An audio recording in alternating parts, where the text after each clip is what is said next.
new ways of cutting. How are you, I guess, working through those ideas as pertains to this film in particular, which has a very idiosyncratically frenetic pace from start to finish? Like, how do they come towards these particular cuts? Yeah, exactly. That's still kind of a long story, but basically, okay, I hate to get into it, I have to get into it. So I always think of the cut in relation to the idea of infinity, because in set theory mathematics, infinity is like a cut. Like if you have a number of lines, like zero, empty set, 0, 1, 2, 3, and there's an interruption, and it's like a cut, and then the first cut is like omega, it's like the first infinity.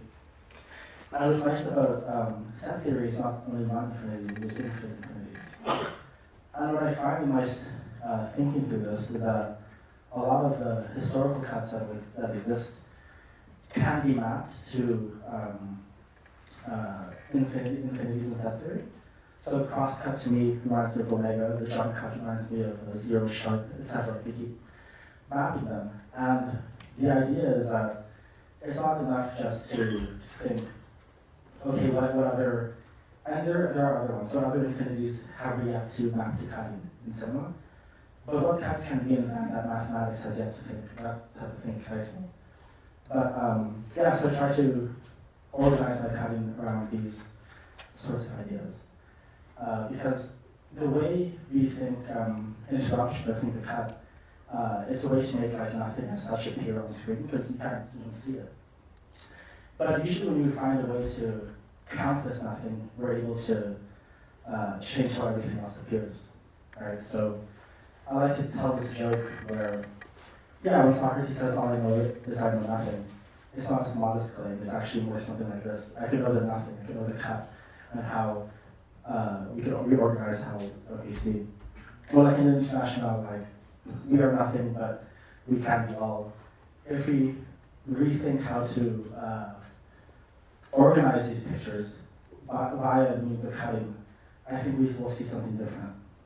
Right? So, kind of like with Copernicus, it's like, first you think everything's revolved around the Earth, the sun is on the Earth. Then you find actually Earth is around the sun. We always think cinema is about the picture, but I think, and the cuts revolve around the picture, but I think it's the pictures that revolve around the cut. And if we think the cut more concretely, we're able to see something else. Right? And I guess in relation to this picture, it's like, yeah, we have so many pictures today. You know, we see everything, in some sense.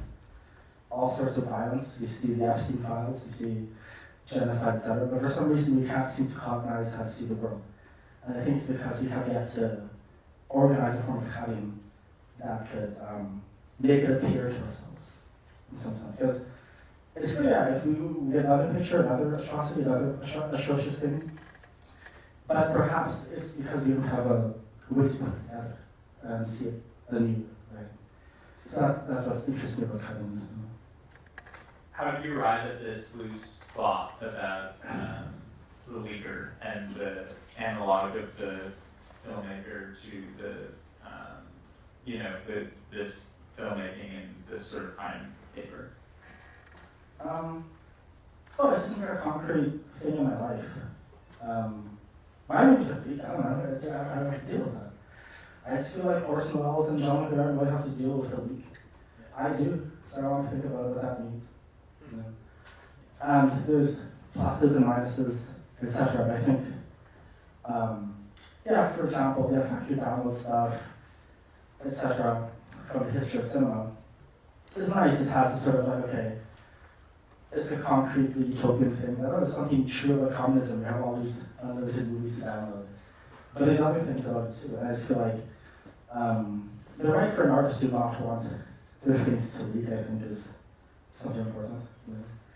I know it sounds silly, I think manners are important too. I feel like maybe it shouldn't be logged before it premieres. I don't know, things like that. We shouldn't be so selfish. And sure, we have, again, back to the thing with every picture. Whether it's atrocious things or like B movies you never thought you were going to see and all these holy grails. But are we able to think them? You know? Are we cognizing it, or are we just gonna like watch a Markopolis with a watermark or something? You know, I think it's important to be able to see it and think it. And these are questions that, whether we lack the picture or we have an excess of pictures, we still have to think it. And I feel like this question of leaks interests me in that regard too. Because if anybody has the possibility to be a picture maker today, we have to ask ourselves how we want to see it. You know, I'm an old man, I want to see it on the big screen. You know, so I don't really want to leak immediately. But, you know, see people see other ways. I think the big screen experience is important. In your lecture the other day, you kept using the metaphor of being in love with someone, and it got me thinking about how you talking about cutting as a form of thinking reminded me of, you know, reading the who you referenced, talking about loving as a form of thinking. In this film, there's this, you know, line towards, as we get towards the end, that you are, there's a thought, you are loved, and you have these references to the price of love, the close-ups on the AI poster. What is the role of love in your sort of philosophy, and particularly in this film? Oh, you know, it depends, right? Because intolerance is like love struggle through the ages. So you never know what's going to pop up. It could be a cover up, you know. Agro drift ends with a sort of birth relation salvo, you know, everything is love, everything is love. You know, so I think it's important to concretely think what it is before people start throwing it around. And it's why I wanted to start the film. Originally when I wrote it, I didn't have all those themes with come as all at the beginning. I had it more sprinkled out. But I wanted to enter the picture with those two and see what it means to live as a two, to see the world in that manner. Because that, I find, is what protects our thinking. I think it's very serious when Plato says, if you don't know love, you won't be able to do philosophy. You know, it's not like if you don't have a degree, you can't do philosophy. No, it's if you don't have love, you can't do philosophy. I think it's really important. You have to have a concrete relationship to chance, to things happening, to taking that risk and bending the world. So I want to start it just with a simple couple and what they're doing and how they interact with the world before the rest of the world comes in. And I feel like without that filter, it'd be quite difficult to live in the world. So that's really important to keep to. And that's why, for example, I didn't get to answer the other part of your question, the previous one about how that just crime stuff. But I think also we think of love in relation to Plato's Socrates, right? It's like he loved his friend and he went to his trial, and you think about what it means for someone who loved, you know, dying in the state. You know? So I think so much of the history of thinking relates to seeing either Socrates die by the state, or you pull out your phone and see all the other people dying for state violence. It's a condition of thinking that we see that type of injustice and its relation to love and chance, and why is it that we keep repeating this image of Socrates or someone else. Right? And I'm not sure able to think that, okay, if that's how that person died, you ask yourself a different one, what did this person think? And what does it mean for this type of person to live? And you have all these other questions because you have this idea of love, and I think that's very important. And that goes beyond just like ending intolerance or agro drift with such a, oh love, it's great. I actually really think about it. Because I don't know, I sort of keep doing agro drift stuff. I don't know, he's like a family man, he has his thing, he does the shootings, blah, blah, blah. You can throw it anywhere you want. You know, I feel like if you could think it concretely, you might have a different point of view of how to go about our actions. Right? So that's really important. You're pretty forthright in discussing race as well in a way that I find butts against this tendency, you know, maybe on the kind of like artistic, intellectual left to avert from what might be characterized as identity politics, or to give into the kind of co-option of identity politics by liberalism. And I'm wondering if you could talk a little bit about how central of a role discussions about race play in this movie, and for example, what inspired like that quite funny scene about Hasumi and Ted Gallagher. Yeah, I mean, did you read this stuff? I was like reading this, I was like, really? You're gonna say that? So yeah, you put it in the movie. It's that simple. I just feel like also, some people are shocked that the judges were not white. I don't know, I live in Toronto. The often station judges try to make reactionary pictures, which will tell you. You know, and I think sometimes you just have to, if you see it and you want to think it, you should put it on screen and you can talk about it or not talk about it, just think it. Yeah. But I guess where I live, there's so much self-censorship about what type of picture you want to make, what type of way you want to show your identity in Canada, immigrant family, yada yada, you know. But I just think like you should be able to make any picture you want, and it turns out that, okay, yeah, the judges, these curators happen to be this race, it's not this white person you think it's going to be. Show that movie and see what that means. You know, who's actually concrete in a historical life defending such and such an idea, and making sure the grant money goes to that artist and not that artist. You know, and why is it such and such a person wants to dodge the question of race, and maybe say, oh, let's just talk about form, let's just talk about form. And honestly, I'm like, come on, you saw the picture, I love form. But who's going to invent the form? It's like, people act like, there's a reason why Eisenstein invented the form for October. Because it's for October. You know, it's not like you're just going to invent the form of nothing either. There'll be these concrete historical pressures, and you're forced to think, hey, how can I see this situation? You have to, it's all these like beautiful ideas regarding, I don't know, the ontology of cinema law. It's not happening in the void. You're going to be in the concrete world.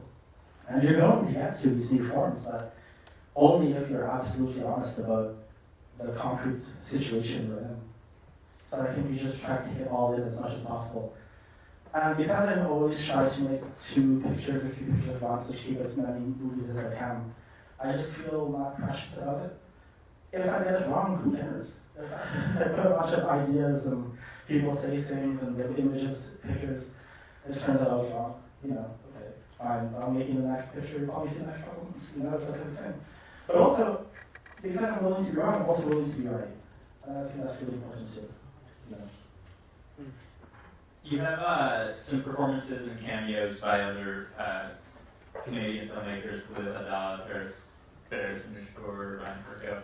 You've mentioned in the film that you don't. Your Glenn mentions not seeing himself as part of the lineage of Canadian avant-garde. But at the same time, do you think that there's an importance in the sort of existence of what you might call a scene or a dialogue between the filmmakers? Do you feel that there's a fertile kind of interaction going on in terms of this group of filmmakers? I don't know, I'm old-fashioned. I think if you're alone, it's fine, but I also feel like, of course, there'll be 4 people tops, you know, there'll be 5 people tops. That is a scene of 30 people is such a lie.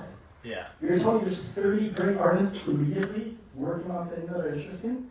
I feel like it's a bit more of a struggle. If there's that many, we see way more better movies. If there are that many, you know, it's not happening. So I just think, like, you just have to find the 4 people you want to work with, the 5 people you want to work with, and have really intense ideas of, you know. And the thing about the Canadian lineage, etc., is that, yeah, I live in Canada, but I have to be very honest about what it feels like to make movies in. Right. You know? I'm always asked, like, oh, man, I don't like his pictures. You know, I always found that sort of sound consultancy fish. I don't know if it's advancing the questions of why sound from the sex using that as an icing sound or whatever. And I don't want to just put a nice little filter with a movie. I think there's real questions to think, to carry on sort of icing sound question or whatever it may be. And yeah, things like that. So like there's sort of those sort of references within that. And I think that it shouldn't be tied down by the contingency of where you're born. Because you belong to cinema. I don't have to say, okay, obviously I'll have to think concretely about certain filmmakers in the country and how they relate to a grant system or a school system or something. Right. But at the end of the day, I have to like what I actually like, what hits me like that. And if it doesn't happen to be so-and-so filmmakers, I have to be honest with that. Yeah, I think it's really important. But yeah, I think it's really key to find artists that you share some principles of. And that can be very difficult, I think, especially as I get older. There's this beautiful thing I always like to repeat that Samuel Delaney said, he's quoting someone else, but it's like if when you're 20 and you're a poet, it's just because you're 20. But when you're 40 and you're a poet, it's because you're a poet. And then getting older and older, you know. And a lot of times it turns out everyone was just 20 and not really interested in picture making. And yeah, it's tough to actually find who you want to think with. Because suddenly you get older and all of a sudden every movie has to cost $1.3 million or at least $500,000, right? And then you see it's sad, you know? So I don't know, you have to find people where that's a false question. That you can still make movies for 60,000 or 10,000 or 5,000 or nothing. I just feel like this realism of the budget, this realism of style, all these different forms of realism, with the capitalist realism, with the genocidal realism. There's so many realisms that once you hit past a certain age, people buy into. So you gotta find those 4 or 5 people who are still willing to think, oh no, we're making cinema, and it's not revolving around that type of question. Questions from the audience? It's a little hard to just throw your hand out. You've got something.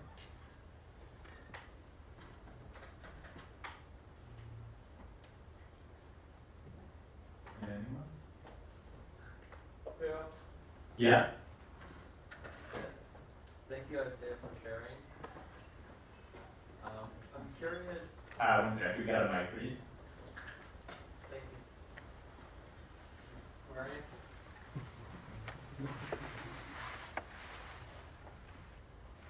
Thank you, Isaiah. As a fellow Canadian, I'm curious what it means to show the film in New York. And once again, thank you for sharing. It's much appreciated. What does it mean to show the movie in New York? I'm not asking that question. Yeah. I mean, yeah, it means a lot because where I live in Toronto, it's shameful. There's a lot of filmmakers whose whole dream is to make a movie that looks like a New York picture and be mistaken for a movie that was from New York. I think it's a real thing, right? If you're a Canadian filmmaker, you want to make America the junior pictures. That's the goal, So what it means to me is that I'm able to show it to you and see the differences, because obviously the questions of perhaps the grant system might not be the same here. Right? Maybe the racial dynamics could be different as well.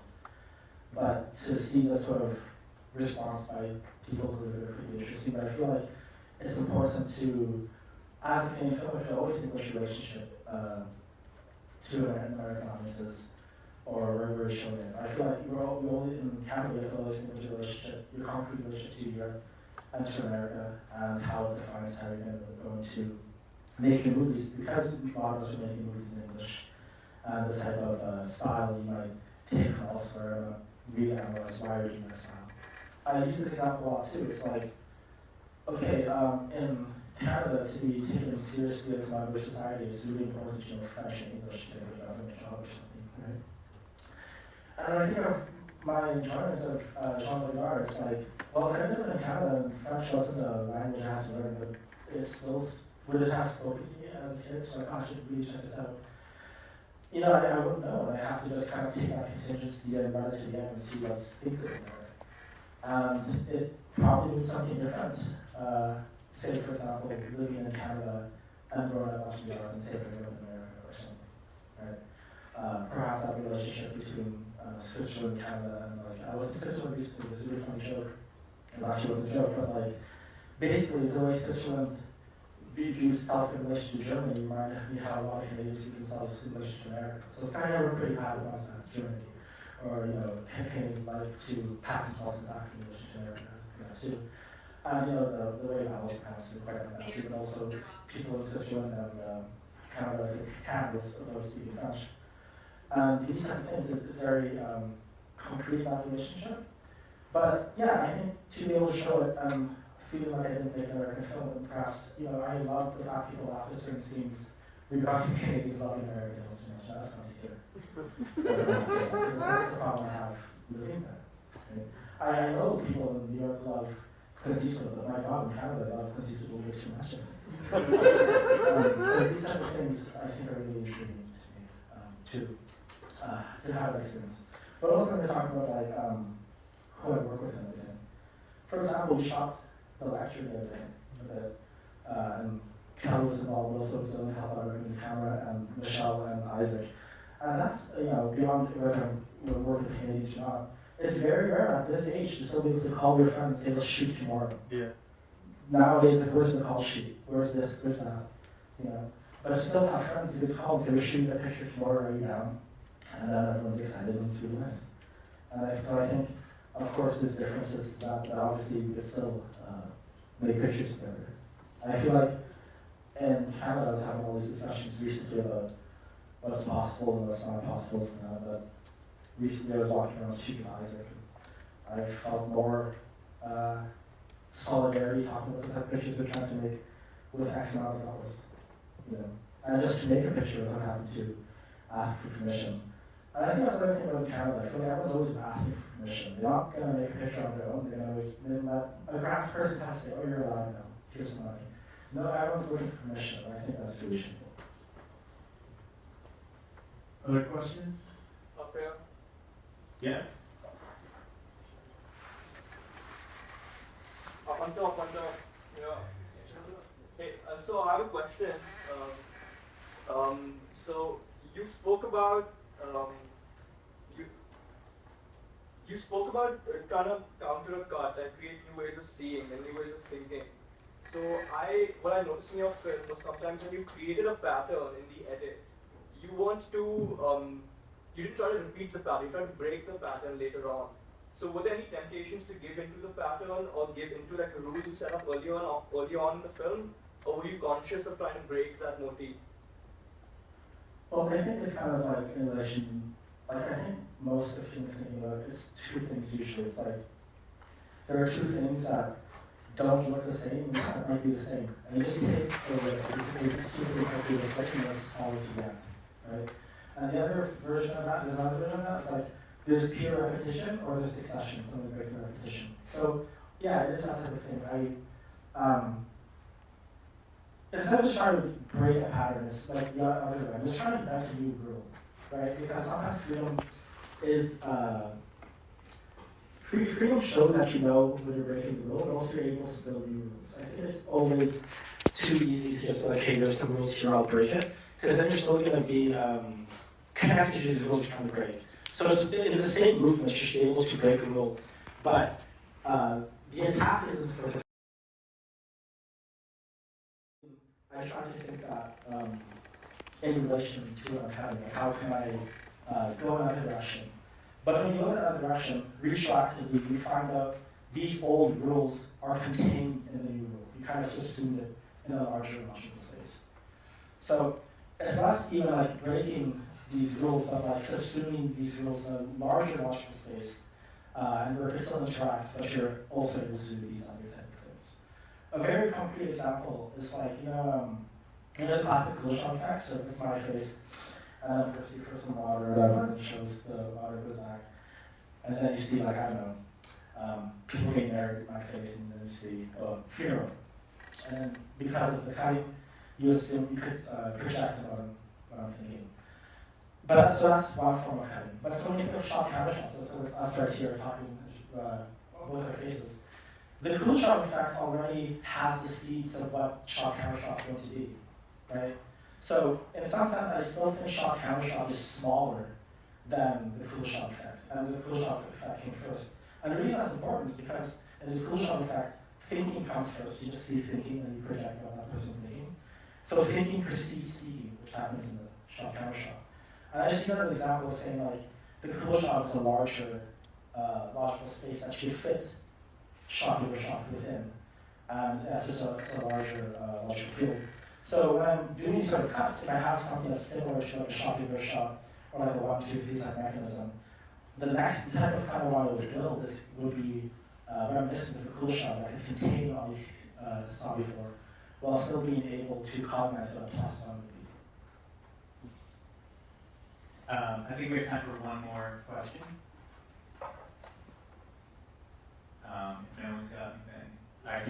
you have to just shout out because I can't see anyone. All right. No worries.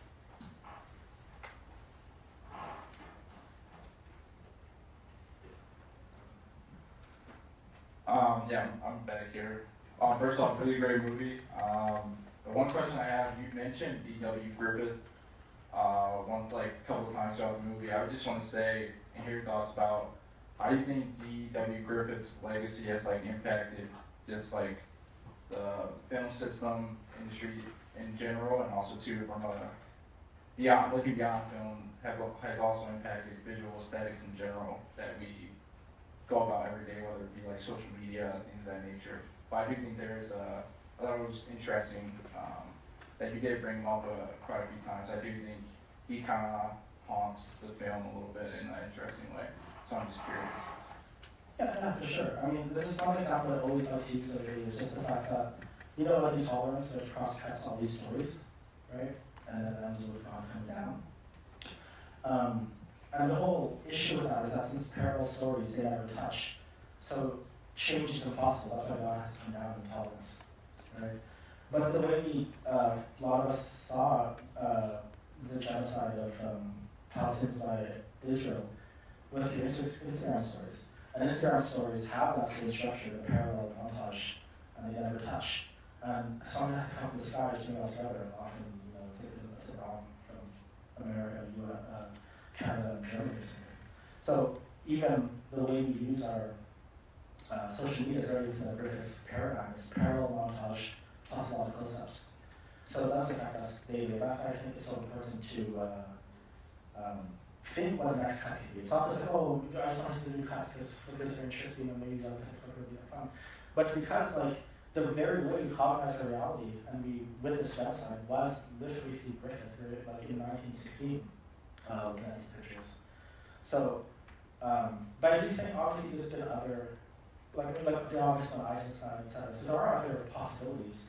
But the ones that end up on our phones, the ones that end up in our everyday way of looking at the world, it's still inhabited by Griffith. So obviously it has all that effect on us. But I do, but obviously I think it is possible. I think, again, October happened, Violation happened. So many things already happened that go beyond Griffith. We just have to sort of have a fidelity to these ideas and not sort of give in to the sort of structure that was given by Griffith.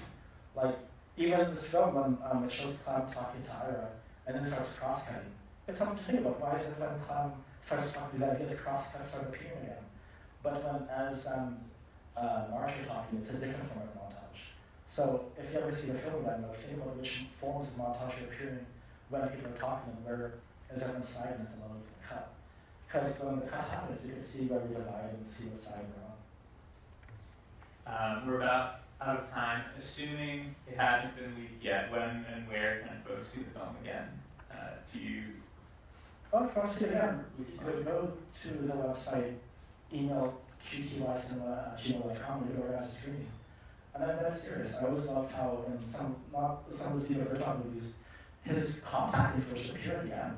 Because he wants you to contact him, and that's serious. If you think it has to be seen again, you can organize it. Cool. Well, thank you for being here, and thank all of you.